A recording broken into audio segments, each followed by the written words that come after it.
इस समय आन्या अकेली थी, काली अकादमी की वर्दी पहने हुए। उसके लंबे काले बाल उसकी पीठ पर लहरा रहे थे। तेजस की नजरों में वह एक असामान्य चमक बिखेर रही थी।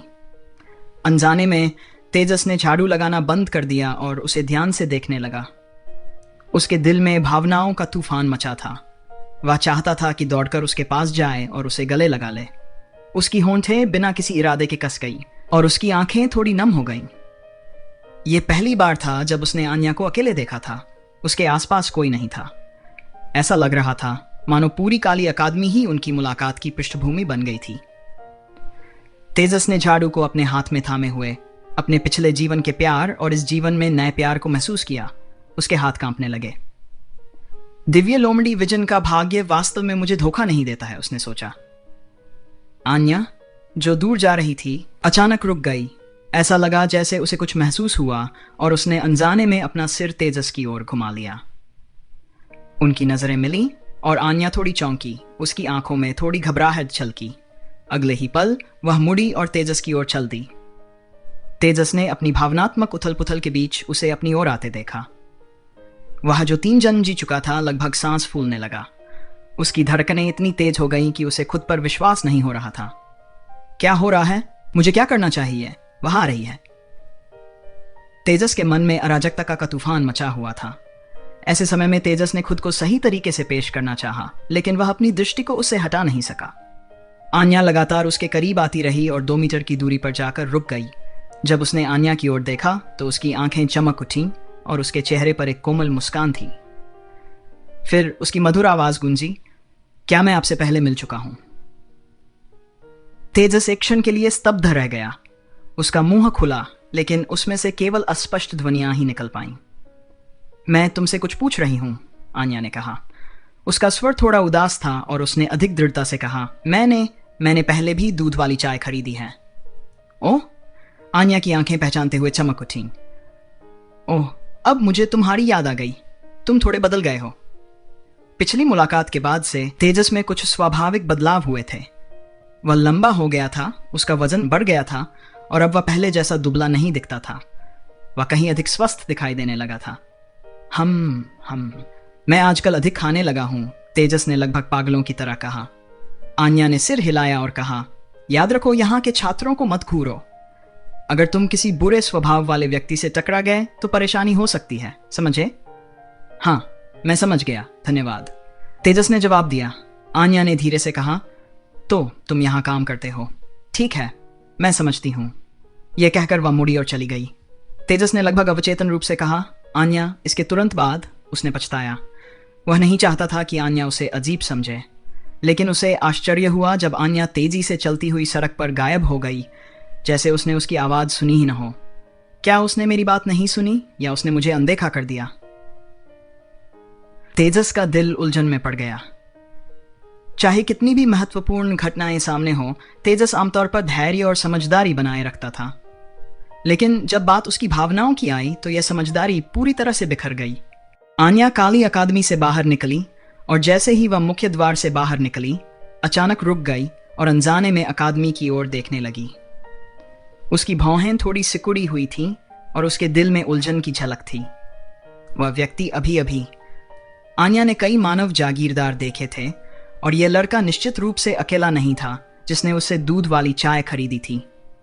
फिर भी उसे याद आ रहा था कि वह उससे पहले 2 बार मिल चुकी थी, खासकर तब जब उसका शरीर और रूप स्पष्ट रूप से बदल चुका था। उसे उस पहले से थोड़ा छोटे और कमजोर दिखने वाले लड़के के साथ एक रहस्यमयी निकटता महसूस हो रही थी। वह अपने स्वभाव को अच्छी तरह जानती थी। अपनी माँ के अलावा वह लगभग सभी के प्रति दूरी और एक अलग ठंडापन बनाए रखती थी। किसी अजनबी से बात करने की उसकी पहल, खासकर जब वह एक पूर्ण अजनबी था, उसके स्वभाव के बिल्कुल विपरीत थी। रुको, यह तीसरी बार नहीं बल्कि चौथी बार था जब मैंने उसे देखा था, उसने सोचा। याद आया कि उसने उसे उस दोपहर डेमन कॉम्बैट जोन में झाड़ू लगाते हुए देखा था। कुछ देर सोचने के बाद उसने धीरे से अपना सिर हिलाया और पहाड़ से नीचे उतर गई। जब तेजस रिडेम्पशन अकादमी लौटा तो खाने का समय नहीं था, इसलिए वह सीधे दीपक की तलाश में चला गया। भाई दीपक, आज कैसा महसूस कर रहे हो? दीपक ने उत्तर दिया, मैंने कल खुद पर बहुत दबाव डाला था और आज मुझे थोड़ी कमजोरी महसूस हो रही है। लेकिन जैसा आपने कहा था, मेरी आध्यात्मिक शक्ति तेजी से बढ़ रही है। आज सुबह मुझे कुछ निश्चित महसूस हुआ और अब यह और भी स्पष्ट हो गया है। तेजस ने कहा, तो क्या हम आज रात को आगे बढ़ सकते हैं? मैं आपकी साधना में आपकी मदद करता रहूंगा। आपके दिव्य लोमड़ी विजन को मजबूत करने के लिए शायद कुछ अतिरिक्त मदद की जरूरत हो सकती है। दीपक ने तेजस की ओर कृतज्ञता से देखा और कहा, छोटे तेजस, इन दिनों मैं सचमुच भाग्य पर विश्वास करने लगा हूं। जब से मैं तुमसे मिला हूं, अच्छा भाग्य लगातार मेरे साथ है। पैसे की बात तो छोड़ो, सबसे महत्वपूर्ण बात यह है कि मेरा सेलेस्टियल फॉक्स ट्रांसफॉर्मेशन, जो हमेशा के लिए अटका हुआ था, अब आखिरकार आगे बढ़ रहा है। बहुत बहुत धन्यवाद। अगर तुम्हें कभी किसी चीज की जरूरत हो तो बस मुझे बता देना। तेजस मुस्कुराया और कहा, आपकी मदद करना खुद की मदद करने जैसा है। अगर आपका दिव्य लोमड़ी परिवर्तन बेहतर होता है तो यह आपके आसपास के सभी लोगों के लिए सौभाग्य नहीं लाएगा।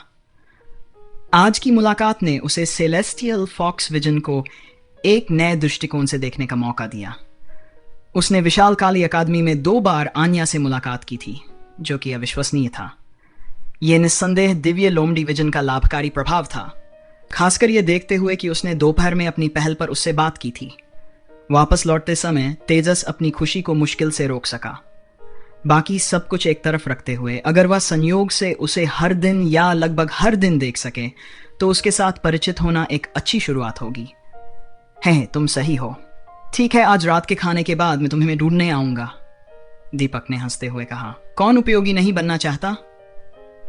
दीपक को लगा कि चौथे क्रम पर पहुंचने के बाद अकादमी ने फिर से उस पर ध्यान देना शुरू कर दिया।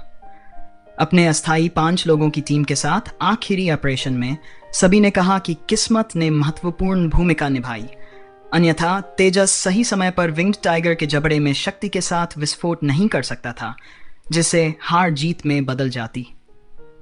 इसके अलावा बैंगनी दानव आंखों के माध्यम से आध्यात्मिक शक्ति की साधना करने की विधि की बदौलत उनके दृष्टिकोण में काफी बदलाव आया था।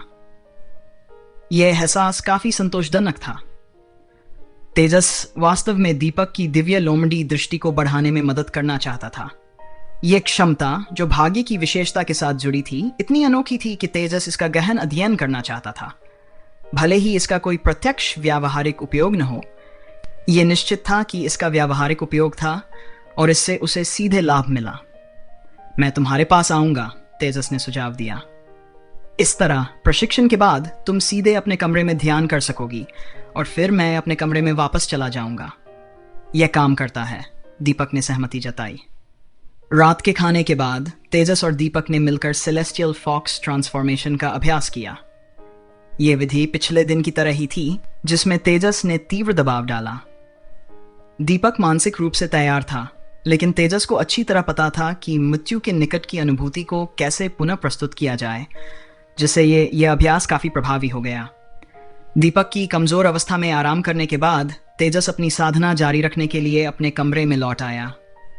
उनकी स्वर्ग की विवेकशील आंख तीसरे क्रम के शिखर पर बनी रही, लेकिन आगे नहीं बढ़ पाई। यह चिंता का समय नहीं था। जब तक वे दीपक के साथ अभ्यास करते रहे, तब तक आगे बढ़ना बस समय की बात थी।